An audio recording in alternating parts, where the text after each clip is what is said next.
Assalamualaikum pemirsa, dimanapun Anda berada, selamat datang di Srengenge Channel. Channel yang membahas seputar pembangunan.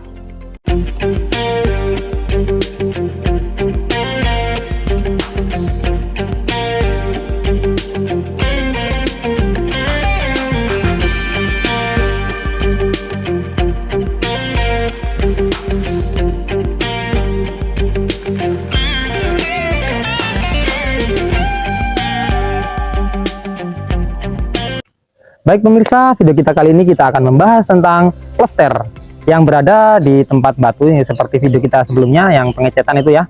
Ini adalah lanjutan dari video tersebut. Nah, seperti apa sih plester tersebut?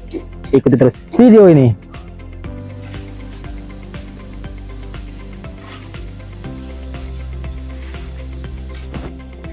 Baik pemirsa, pada kesempatan kita kali ini kita akan membahas tentang metode atau cara plester dinding. Namun sebelum itu kita terlebih dahulu akan membahas dasar-dasarnya ya. Tentunya kita membutuhkan narasumber yang berpengalaman. Siapa dia? Tentu saja tetap Mas Dwi. Selamat siang Mas Dwi. Laki-laki Mas. Laki-laki dan laki. Selamat siang. Selamat siang. Kabarnya gimana Mas? Kabarnya sehat Mas. Alhamdulillah. Oke. Nah ini Mas, kita kan saat ini mau membahas lanjutan dari pengecatan kemarin. Tentunya di progres kali ini kan kita sedang plester ya Mas ya, plester dinding ya. Nah sebelum itu peralatan yang dibutuhkan itu apa saja sih Mas? Ya, kesempatan kali ini kita akan berbagi perihal plesteran dinding yang rumah villa yang berada di kota wisata Batu ya. Progres kali ini kita ada pekerjaan finishing untuk bagian luar, yaitu plesteran untuk dinding, plesteran dan benang-benangan Mas. Oh iya, seperti itu. Terus tadi apa pertanyaannya? Peralatannya. Kalau peralatannya ya kita kan masih sederhana Mas, artinya masih konvensional. Jadi ada jidaran atau balok kayu, atau biasanya pakai balok kayu, atau kalau enggak pakai alumini itu. Terus ada plester itu sendiri, plesteran itu. Terus ada tetap di peralatan tukang itu ada cetok ya, seperti itu. Benar. Standar kali itu ya alatnya. Tapi kan ada sekarang itu alat yang pakai spray itu ada. Oh iya benar. Spray dan disemprot gitu plesterannya. Kalau kita kan pakai manual kimprotan ya. Kalau pakai spray pakai kompresor ya. Itu alat yang sekarang lagi hit. Tapi namun masih jarang yang pakai Mas. Kita aja belum pernah pakai untuk alat itu.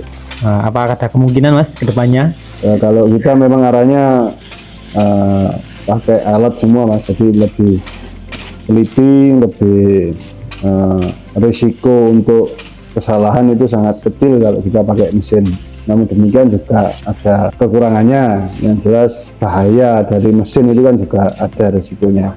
Benar seperti itu. Baik Mas, tadi kan kita sudah menanyakan alat-alatnya ya. Nah untuk bahannya sendiri Mas, apa saja yang perlu disiapkan?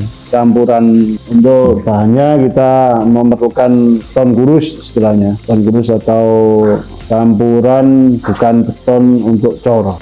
Ton gurus itu jadi pasir, air, terus sama semen, itu campurannya seperti itulah. Spesifikasinya semen ya kita pakai semen yang standar. Kan ada semen itu nanti mungkin pembahasan di lain waktu. Semen itu ada yang semen digunakan untuk dengan kondisi yang kadar asam tinggi seperti di laut, itu kan semennya semen sendiri. Terus kalau untuk yang standar kita di darat atau yang tidak dengan tingkat keasaman tinggi itu semen yang banyak kita jumpai di pasaran, semen pozolan istilahnya seperti itu. Oh, oke, siap-siap. Tadi untuk bahan sudah Mas ya. Nah, sekarang untuk medianya Mas. Medianya sendiri itu apakah memiliki metode yang berbeda dari media satu dengan media yang lainnya? Kalau media itu kan nggak biasanya sih ada 3 ya, kita klasifikasikan ada 3. Plesteran dinding ini kalau sekarang kan dinding pakai bata ringan. Ada yang nanti dinding pakai bata merah, ada yang mungkin beton. Nah itu biasanya di benang-benangan itu kan beton. Oh, iya. Nah itu nanti medianya ada 3 itu Mas, seperti itu. Nah, ini sekarang untuk caranya atau metodenya, Mas. Pada umumnya metode plester tembok itu seperti apa sih, Mas? Kalau caranya ya itu pertama kali kita tarik benang yang sisi bawah, paling bawah itu. Jadi acuannya itu kan kita waktu boplang atau penentuan titik-titik bangunan itu kan boplang. Oke. Nah, di boplang itu nanti kita bahas sendiri ketika nanti ada kesempatan, Mas. Boplang Oke. itulah acuannya dari situ. Jadi bangunan akan terlihat siku dari boplangnya itu. Kita tarik dari bawah, baru kita nanti bisa kita lot pakai alat sederhana itu, pakai bandul itu, Mas. Bandul Bener. besi itu lot. Atau kalau enggak biasanya kita pakai waterpass atau tedolit atau TS itu juga bisa. Jadi kita marking di situ, itu kita lot untuk mengurangi tingkat tidak ratanya. Setelah itu kita buat lajur untuk plesteran. Nah, jaraknya lajur ini sekitar 1 meter lah, 1 meter atau 120. Jadi kalau terlalu lebar itu juga akan rawan gelombang atau tidak rata seperti itu. Nah, setelah ada lajur itu kita buatkan lajur yang sudah kita lot atau kita bandul tadi dengan benang, kita kimprot. Kimprot ini juga membutuhkan tukang yang sudah terbiasa dengan kimprot. Nah, setelah itu kita gosok dengan plester itu, alat plester itu. Nah, itu dengan ketebalan berbeda-beda, Mas. Kalau kita ketebalannya kalau kita pakai bata ringan itu jangan terlalu tebal, maksimal ya 1 cm atau 10 mili lah. Tapi kalau untuk bata merah itu biasanya paling tebal 2 cm, karena kan kalau bata ringan itu udah rata. Kalau kita pakai pasir bata ringannya, nah itu kita maksimal di 10 mili atau 1 cm. Tapi kalau kita pakai mortar, bahannya untuk plesteran itu di 5 mili, maksimal di 8 mili. Nah, setelah kita plester itu dengan pasir atau dengan mortar instan, itu kita finishing pakai, kita render istilahnya ya. Oh iya. Di render pakai ajian. Ajiannya bisa pakai semen itu atau pakai semen mortar yang instan itu, yang kita beli di toko-toko itu ada. Jadi untuk meratakan, kalau tadi kan pakai kan masih kasar, pakai pasir itu. Nah, kita render atau kita aci dengan semen. Seperti itu, Mas. Oke. Metodenya.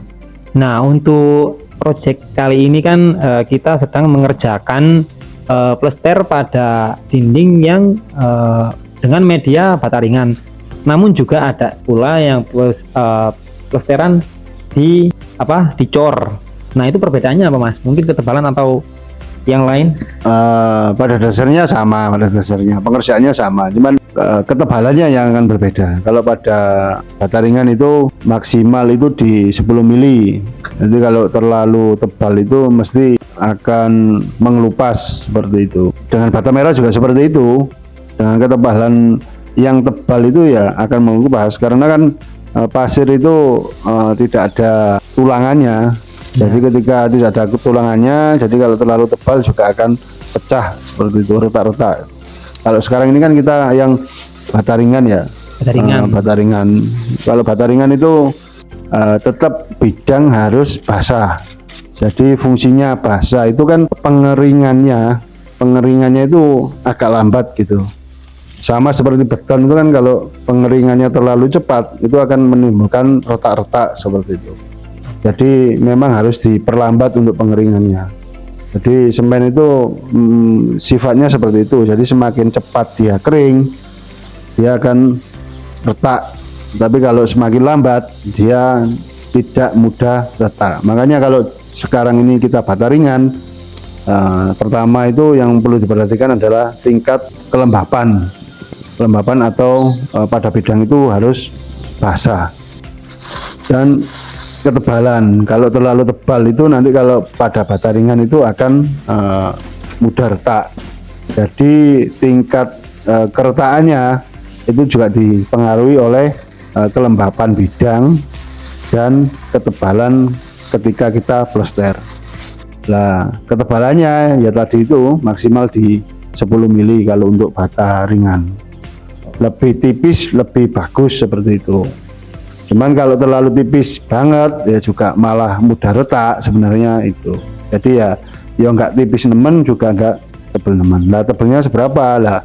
Pengalaman kita itu ya di 10 mili atau 1 cm kalau kita bata ringan. Kalau bata merah maksimal di 2 cm seperti itu Mas. Nah ini membahas tentang plesteran dinding Mas ya, pengerjaannya. Untuk tingkat kesulitannya sendiri Mas, biasanya di saat seperti apa atau bahan yang seperti apa? Tingkat kesulitannya itu sebenarnya ketika kita membuat lajur Mas, karena kan itu titik acuan ya.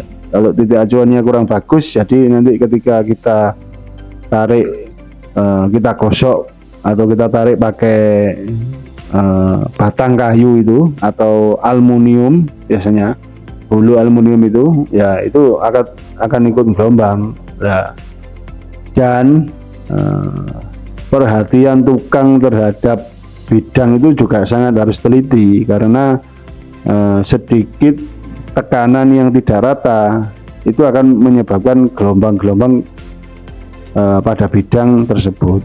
Jadi tekanannya harus sama, terus perhatiannya mana-mana yang kurang apa namanya adonannya, nah itu ditambahkan. Mana yang terlalu tebal ketika setengah masih basah itu harus kita gosok dengan plesteran tadi, plester, alat untuk plester itu Mas. Seperti itu. Tinggal kesulitannya itu Mas sebenarnya. Oke. Kami rasa udah sangat jelas tadi ya pembahasan kita. Nah, untuk itu terima kasih Mas untuk waktunya dan untuk penjelasannya. Kami mau undur diri dulu. Ya Mas, tetap semangat Mas. Siap. Jaga kesehatan dan stamina. Nah, seperti itu ya proses dalam plester. Mungkin pemirsa ada yang masih kurang paham tentang pembahasan kita kali ini, bisa langsung komen di kolom komentar. Oke, semoga video kita kali ini bisa bermanfaat untuk Anda semuanya. Jangan lupa dukung terus channel kami dengan cara like, komen, dan subscribe.